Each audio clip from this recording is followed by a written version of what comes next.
ဒီပညာရက်တွေကရှိတယ်ဒီပညာရက်တွေကဘေဒင်တို့ဆိုတာရှစ်ဖြစ်ကိုဟောတယ်ဆိုတာအရင်တော့ကဒိဗ္ဗစက္ခုအဘိညာဉ်ရတဲ့ယသိတွေကနေပြီးတီထင်ထားခဲ့တာသူတို့ဒိဗ္ဗစက္ခုနဲ့ကြည့်လိုက်တဲ့အခါမှာဒါတွေလုံးနေဘာဖြစ်တယ်ဆိုတာကိုအကြောင်းနဲ့အကျိုးညှိပြီးတော့သူတို့ရေးသားထားတဲ့ဘေဒင်ကျမ်းတွေရှိတယ်အဲ့ဒီဘေဒင်ကျမ်းတွေအတိုင်းဆိုလို့ရှိရင်သူကမှန်မှန်ကန်ကန်ရှိတယ်ပေါ့နော်မှန်တယ်ယရယာဆိုတာလေခုနလိုယရယာဆိုတာကတော့ဒီဖြစ်ပေါ်လာမဲ့အရာတစ်ခုရှောင်လွှဲခြင်းလို့ဆိုတယ်ဒီရှောင်လွှဲခြင်းကရှောင်လွှဲလို့ရတာရှိတယ်ရှောင်လွှဲလို့မရတာရှိတယ်နှမျိုးခွဲခြားမှတ်ရမယ်သိပြီးတော့အဖြစ်ပြက်ကလုံလောက်ပြီးတော့ဖြစ်ဖို့အင်အားရှိလာပြီဆိုရင်ရှောင်လွှဲလို့မရဘူးဒါရရယာလုံးလို့မရသို့တော့တာမန်ကိစ္စလေးတွေပါလေးတွေဆိုလို့ရှိရင်ရှောင်လွှဲလို့ရတယ်ဒီရရယာဆိုတာဟာလူမျိုးတိုင်းမှာလည်းပဲယုံကြည်မှုရှိကြတယ်ပေါ့နော်အင်္ဂလိပ်လိုပြောမယ်ဆိုရင်ရရယာဆိုတာ keeping bad luck away to keep bad luck away မကောင်းတဲ့ကံတရားကိုဘေးကိုဖယ်ထားတဲ့ဆိုတဲ့အဓိပ္ပာယ်ရရယာလုပ်တယ်လို့သူပြောတယ်ကောင်းတာတွေလုပ်ခြင်းအပြင်မကောင်းတာလွတ်နိုင်တာဒါကတော့ရှိတယ်ဥပမာမယ်ပရိတရားတွေကိုရွတ်တယ်ကာကွယ်တွေလုပ်တယ်ရှောင်လို့ကွင်းလို့ရတယ်ဖြစ်ပေါ်လာမဲ့အရာတွေကြောက်တယ်အဲ့ဒါကရှေ့ဖြစ်ဟောခြင်းတွေဆိုတာလေဘယ်တော့မုံတိုင်းတိုက်မယ်ဆိုတာလေဒါရှေ့ဖြစ်ဟောခြင်းတစ်ခုပဲပေါ့နော်ပစ္စုပန်အခြေအနေကိုကြည့်ပြီးဟောလို့လည်းရတယ်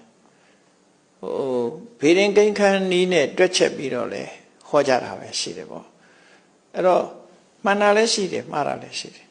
တိကျကြီးမှန်မယ်လို့ကတော့ပြောလို့မရဘူးဒါတည်းနော်မှန်မှန်ကန်ကန်အခြေအနေရရက်ဆိုတာတစ်ခုတည်းနှစ်ခုတည်းနဲ့ကြည့်လို့မရဘူးအလုံးအခြေအနေတွေအကုန်ပေါင်းစပ်ပြီးအဲ့ဒါတွေထိအောင်ခြုံငုံပြောနိုင်မှသူကအကုန်မှန်မယ်လို့ပြောရမှာဖြစ်တယ်ကြားဘူးလိမ့်မယ်မြန်မာရာဆိုရင်လည်းမှာကောင်းစကိုင်းကကောင်းမှုတော်ဖရာကြီးကိုတည်ခဲ့တဲ့ဘုရင်ကြီးကတာလွန်မင်းတရားလို့ခေါ်တယ်အဲ့ဒီတာလွန်မင်းတရားကြီးကကောင်းမှုတော်ဖရာတည်ပြီးတော့ထိတင်မှုကြိုးစားတယ်ထိတင်မှုစီစဉ်နေတဲ့အခါမှာအဲ့ဒီသူ့ရဲ့ဘေဒင်ဘရောဟိတ်ပညာရှိရမေးတယ်ရှင်မင်းကြီးလက်ထက်မှာထိမတင်ရဘူးလို့သူဟောတယ်။ဘုရင်ကြီးကသူ့ဒီလိုဟောရမလားဆိုမကျေနပ်တော့သူ့ကိုချုပ်ထားတယ်ချုပ်ထားပြီးသူပြောသူကထပ်ဟောတယ်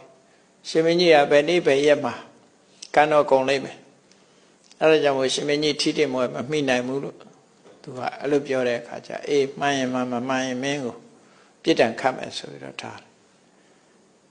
အဲ့ဒီသူဟောတဲ့နေ့ထီအောင်ဘုရင်ကြီးကကြမ်းကြမ်းမှာပဲသို့တော့သူဟောတဲ့နေ့သူပြောတဲ့အချိန်နီးကပ်လာတဲ့အခါမှာခေါင်းထဲမှာနောက်တောက်ဖြစ်လာပြီးတော့ခဏနေတော့ရုတ်တရက်ကွယ်လွန်ပြီးနတ်ရွာဆန်သွားတာဆိုတာရာဇဝင်ထဲမှာမှတ်တမ်းတင်ထားတာရှိတယ်နော်ဒါရှေ့ဖြစ်ဟောလို့ခေါ်တယ်အဲ့ဒါလို့အတိအကျတွက်ပြီးတော့ပြောနိုင်တဲ့ပုဂ္ဂိုလ်မျိုးတွေလည်းရှိတယ်လို့သူပြောသူပြောတာလုံးဝမှန်တယ်ပေါ့အဲ့ဒါမြန်မာရာဇဝင်ထဲမှာပါတဲ့ရှေ့ဖြစ်ဟောခြင်းပေါ့အဲ့တော့သီးသီးခြားခြားတွက်ချက်ဟောနိုင်တဲ့ပုဂ္ဂိုလ်တွေကြရင်တော့မှန်တာတွေလည်းရှိတယ်မမှန်တာလည်းရှိတယ်လို့ပဲမှတ်